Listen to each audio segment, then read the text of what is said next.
The old woman's voice softened, her words trailing into the dim corners of the room. Her granddaughter remained pressed against her side, one hand resting over the frail ridges of her grandmother's knuckles.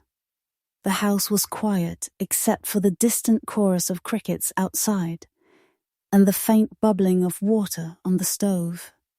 "When the world around you crumbles," the grandmother said at last, "you learn to hold tightly to the smallest joys, for they are what keep you alive."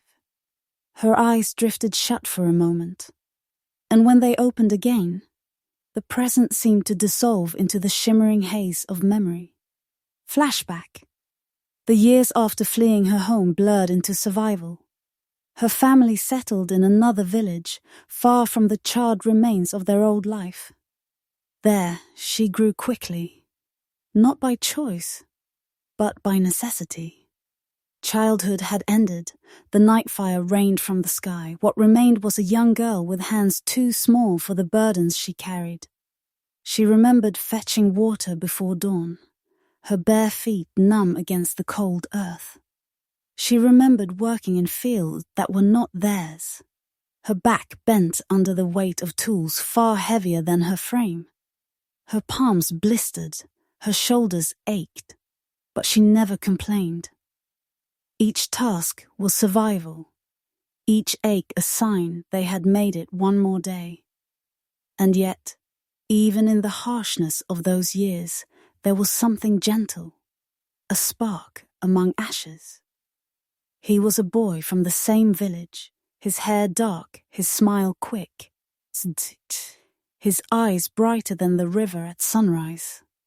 He worked in the same fields, carrying sacks of grain, his laughter somehow defying the weariness of labor. She did not know when it began, but she found herself watching him, how he spoke kindly to elders, how he shared his meager bread with a child who had none, how he carried his pain with quiet dignity. One evening, when the air smelled of rain and the world seemed softer, he walked beside her on the dirt path home. He carried nothing in his hands but a sprig of wildflowers he had plucked from the roadside. Without a word, he held them out to her. Her fingers trembled as she accepted them. The flowers were small, fragile, their petals already wilting, but to her they were the most precious gift she had ever received. That night, as she lay beside her younger siblings in their crowded sleeping mat, she hid the flowers beneath her blanket, pressing them to her chest, as if they were a secret treasure. For the first time since the night of fire, she felt something more than fear and hunger. She felt the quiet stir of hope. Present, the grandmother's lips curved into a faint smile, fragile but luminous in the dim light. "His name was Elias," she whispered. "He was the first to teach me that even when the world is cruel, kindness can still bloom." The little girl's eyes sparkled. "Did you love him, Grandma?" The old woman chuckled softly, a sound like dry leaves rustling in the wind. "Yes, child. In the way a young heart loves, with wonder, with shyness, with the belief that it will last forever." The girl leaned closer. "Did he love you back?" The grandmother's smile wavered. Her gaze turned distant, as though chasing shadows too far away to reach. "Yes," she murmured. "But love, my dear, love does not always win against hunger, against war, against the weight of survival. We held on to it as long as we could. But life is not always kind to young lovers." Her voice trembled. She fell silent, the unspoken memories hovering between them like ghosts. The child squeezed her hand gently, her innocence both a comfort and a wound. "But you remember him?" she said softly. So he never really went away. The grandmother's eyes glistened, and she bent to press a kiss against the child's forehead. Yes, my little one. Some people stay wet and thus, even when they no longer walk beside us, they live here. She touched her chest, her voice breaking. And here, she tapped her temple gently. The child nodded solemnly, as though engraving the room was quiet, wrapped in the soft hum of twilight. A thin veil of golden light slipped through the small wooden window, resting gently on the worn walls and the polished edges of a low table. The air smelled faintly of boiled herbs. The steam rising from a kettle left warming on the stove. On a low mat near the hearth sat an old woman. Her back slightly bent, her hands folded neatly in her lap. Her fingers were thin, knotted from years of labor, yet their touch carried a surprising gentleness, like the memory of a lullaby. Every wrinkle across her hands was a story, every tremor of her veins a reminder of battles fought and endured. Beside her, curled with legs crossed in childlike restlessness, sat her young granddaughter. The girl's eyes were wide, catching everything. The way the evening light touched her grandmother's cheek, the way her voice broke in pauses, the way silence seemed to carry its own weight in the room. "Grandmother," the child whispered, tugging lightly at her sleeve, "tell me a story." The woman turned, her eyes a soft brown clouded slightly with age, but still carrying a glimmer, like lanterns struggling but refusing to die out. She smiled faintly, though sorrow sat quietly behind it. "A story?" she said, her voice low, worn, and yet steady. "Ah, child. Stories are not always made of laughter. Some are born from sorrow, from sacrifice. Would you like to hear such a story?" The girl nodded without hesitation, her little hands finding one of the old woman's and holding it tightly. The grandmother inhaled slowly. Her gaze shifted toward the window, where dusk deepened into shades of indigo, where shadows stretched across the yard like memories refusing to vanish. "My life, child," she began, "was not an easy road. It was a path of stones, sometimes lit by hope, often covered in darkness. But it is the only gift I can give you tonight. My child's ooth." The girl's fingers squeezed her hand tighter, as if to anchor her grandmother here, in this warm room, safe from the past. The old woman's eyes closed for a moment, and when they opened again, the room around them seemed to blur, to soften, as though the air itself carried her back into another time. Flashback begins. She was a girl again, no older than the granddaughter now sitting beside her. She remembered the smell of wet soil after the rains, the creak of bamboo walls shifting in the wind, the sound of chickens scratching in the yard. Her home had been small, even smaller than the one she lived in now. But to her then, it was the whole world. Her mother's voice drifted through the memory, gentle, patient, always humming as she worked. Her father's laughter, rare but deep, like thunder rolling across distant hills, filled her chest with warmth. But the warmth was always thin, like a blanket too small to cover the whole body. Hunger lived with them, quiet but persistent. Sometimes meals were nothing but rice water. Sometimes just roasted corn shared between too many mouths. She remembered watching her mother eat less, always leaving the larger portion for the children, pretending she was full when she was not. even as a child, she understood sacrifice, though no one had ever spoken the word. The grandmother's voice trembled slightly as she spoke, pulling herself from the memory to look at the child beside her. "You see, little one," she said softly, "we learn love not by what we are given, but by what others give up for us. My mother, she gave up everything so we could see another day." The girl tilted her head, her dark eyes wide with wonder. "Did you love her very much, Grandma?" The old woman's lips curved into a smile, but her eyes glistened, more than words can hold. And for a moment, silence filled the room again, thick but not heavy. The kind of silence that holds space for both sorrow and gratitude.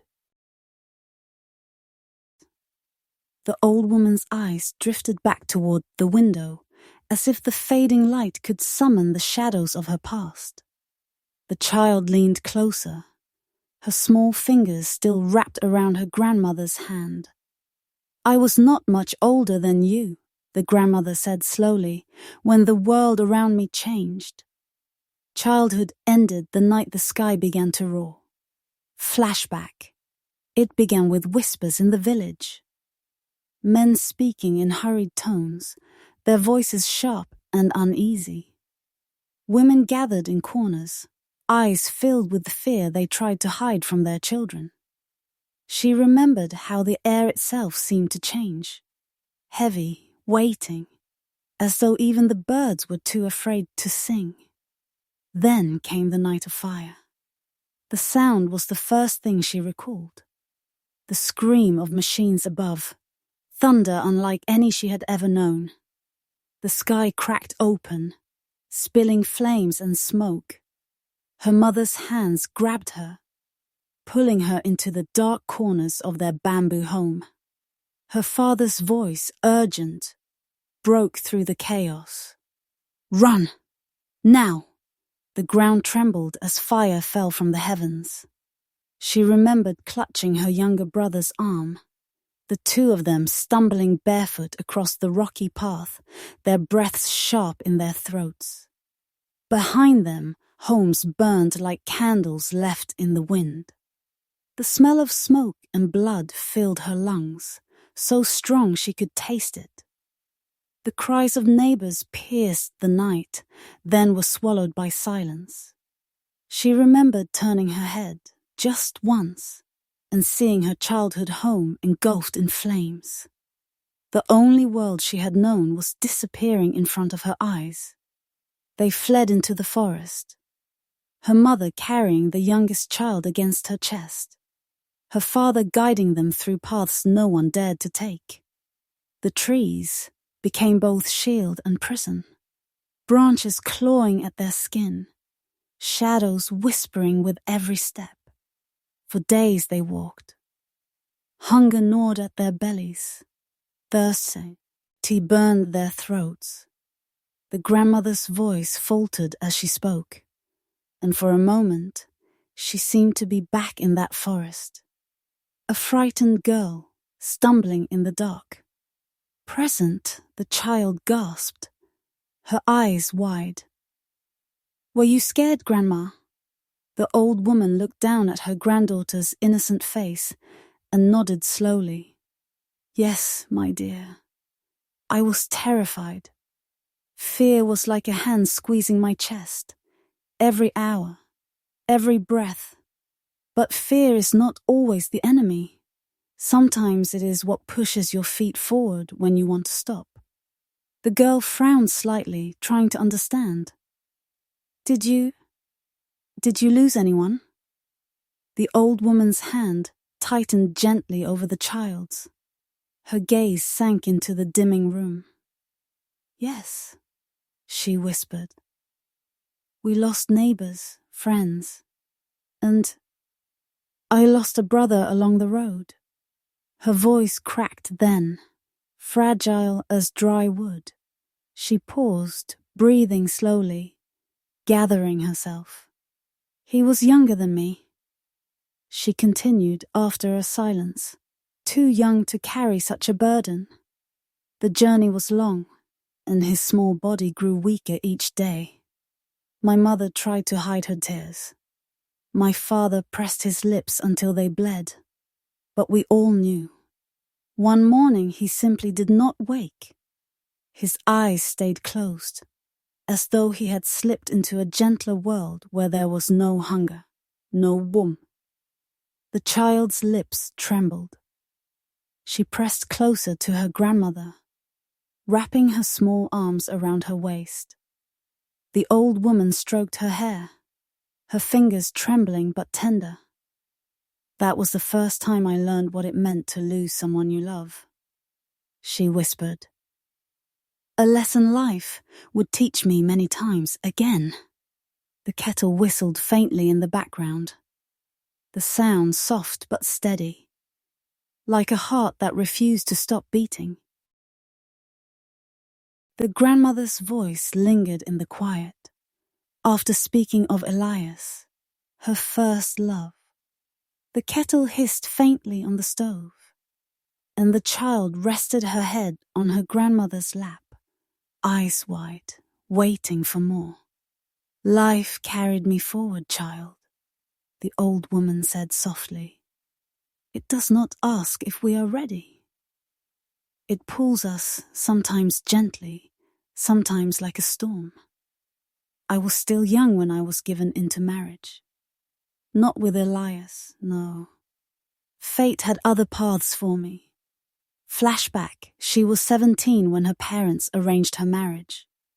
The boy from the fields, with the wildflowers and bright eyes, had long since been pulled away, his family migrating further north in search of survival. Letters were promised but never came. Instead, her parents chose a man who could provide at least some measure of safety. He was not cruel, but he was quiet, worn down by hardship, older by nearly 10 years. His hands were calloused, his voice steady, but lacking laughter. On her wedding day, she wore a simple dress her mother had stitched from scraps of fabric. There were no grand feasts, only a small meal shared with neighbors. Yet she remembered the weight of the vows, the way her heart trembled, not from love, but from fear of the unknown. Life with him was not easy. Their home was little more than a hut patched with wood and mud. Hunger was still a familiar guest. Every day was labor, tilling the fields, carrying water, mending clothes, bartering what little they had. And then came children. One by one, they arrived. Tiny, fragile beings whose cries pierced the nights and whose needs were endless. She remembered the weight of her firstborn in her arms, his face scrunched and red, his fists waving as though already fighting the world. In that moment, she felt both the greatest joy and the deepest fear, because love made survival all the more desperate. There were nights when there was no foe. Odd. She would press her empty breast to the baby's lips, whispering lullabies to silence his cries, even as tears burned her eyes. Her husband would leave before dawn, searching for work in the distant fields, sometimes returning with only a handful of corn or nothing at all. One winter, sickness swept through the village. Her second child, a little girl with eyes like dawn, fell ill. She burned with fever, her tiny breaths growing weaker each day. The grandmother's voice cracked as she recalled those nights. The desperate prayers whispered into the darkness. The cool cloth pressed again and again against the burning forehead. And then one dawn, silence. Her little girl's chest no longer rose. Her hand, once clutching her mother's finger, was still. The grief was a river that nearly drowned her. She wanted to scream, to tear the sky apart with her sorrow, but all she could do was hold the small, lifeless body to her chest until her arms gave out. Life demanded she go on. She still had other children, still had fields to tend, still had hunger to fight. She learned to turn her tears into quiet strength, to keep walking even when her soul wanted to collapse. Present. The old woman's voice wavered as she paused. The granddaughter looked up, her eyes shimmering with tears she didn't quite understand. "Grandma?" the girl whispered. "Did it hurt very much?" The grandmother stroked her hair, her hand trembling. "There is no pain greater than burying your own child, little one. It feels as if the world itself ends. And yet, the sun still rises. The earth still asks for seed, and the living still need your hands. So you rise with the sun, even when your heart wishes for night." The child wrapped her arms around her grandmother tightly, as if she could shield her from old sorrows. The old woman smiled faintly, touched but weary. "Do you know what I learned, my dear?" "She estás, Ked." The child shook her head. "That love and suffering are tied together. To love deeply is to risk deep pain. But without love, there is nothing worth surviving for." The girl closed her eyes, pressing her cheek against her grandmother's lap, as if trying to carry the weight of those words into her young heart. The room fell into silence, but it was not empty. It was full of grief remembered, of lessons passed on, of love quietly flowing between generations.